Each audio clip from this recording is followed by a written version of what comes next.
Shock troops are policemen, fighters in blue, for whom there is no retreat, no surrender, no armistice in the continual crusade against a sinister enemy, crime. Armed with the latest scientific weapons, the modern cop faces the gangster confidently, and his confidence springs from his training.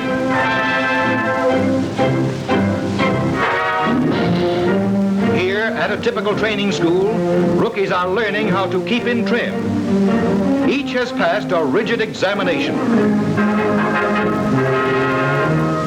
On the force, brass buttons are worn over an iron physique.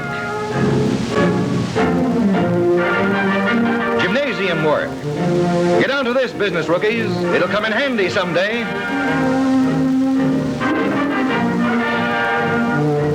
Stick 'em up, buddy. Oh, yeah?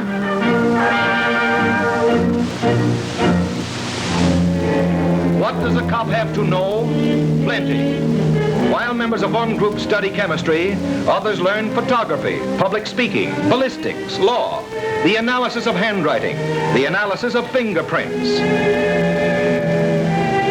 Today's criminal is up against brains as well as brawn. And here's what the police are up against.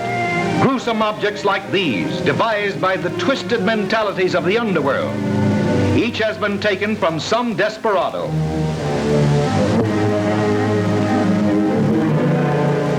The class is impressed, and well, it may be.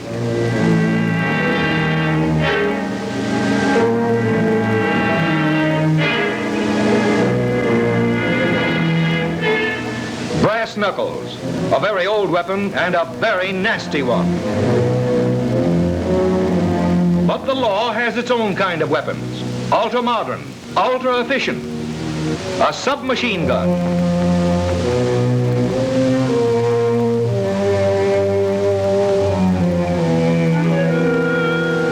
With their introduction to this rapid-firing, death-dealing mechanism comes the complete realization that present-day police work is pretty serious business.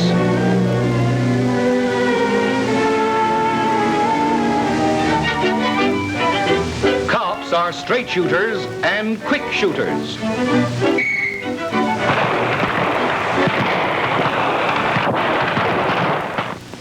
Well-equipped pistol ranges designed to produce fast-working and accurate marksmen are a part of every training school.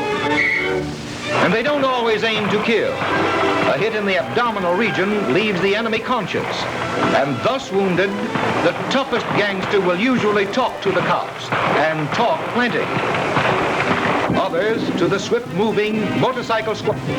Still others to the important radio-equipped patrol car. From now on, as we shall see, their comprehensive training will be at the service of the community. Early morning, a patrol car cruises the deserted streets. They're listening to the radio at headquarters. And at headquarters, a message has just been received. A body has been discovered on a suburban lawn. Through the microphone, word goes out to the patrol car. Yes, that's your car number they're calling, boys. Go to it.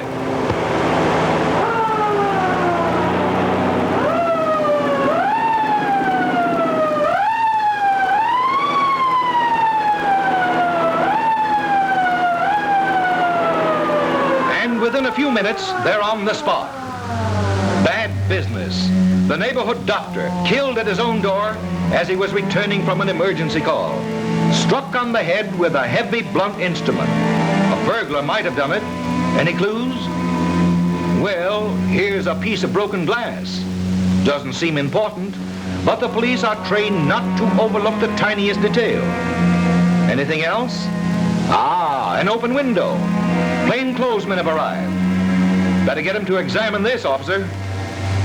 Yes, sir. That window was jimmied open, and the marks of the instrument that did it are right there on the weather stripping. Off comes the weather stripping, and it's rushed to headquarters, the police laboratory. The instrument that forced open the doctor's window was a screwdriver. Microscopic examination proves it. Now, many criminals develop certain definite habits, especially in their methods of entering a house. And these habits are recorded in an elaborate filing system. The police function like any modern business. On thousands of cards is complete up-to-date information about thousands of known criminals. And with the aid of this ingenious machine, it's the work of a minute to learn just what men are known to use screwdrivers as methods of entry. 4 suspects. All right, let's pick them up. Or if we can't pick them up, let's see what we can get. An hour later, all we found is a flashlight from a rooming house where one of the 4 had been staying. A heavy, blunt instrument with a broken lens. Say, what about that piece of glass found on the lawn? Does it match with the fragment in the flashlight? If it does, we've got something important. Specimens of each glass are put into hollow carbons, which now go into this instrument, a spectroscope, where we can compare the two. Are they the same glass or aren't they? As the heat of the carbon arc light melts each specimen, the spectroscope photographically records its chemical makeup. Here's where laboratory training comes in.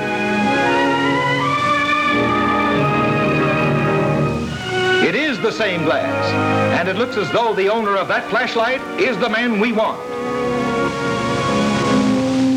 Now to go after him. Teletype machines flash his description. Joseph Smith, white man, 35 years, 160 pounds, slight twitch of left eye. Again, the radio is called into use. In a few minutes now, every cop in town will be looking for Joseph Smith, white man, 35 years, 160 pounds. Slight twitch of left eye. Find Joseph Smith. 35 years old, 160 pounds. Slight twitch of left eye. Thousands of police covering every highway and byway, constantly alert. Joseph Smith hasn't a chance. Slight twitch of left. That's the man. Don't let him get away.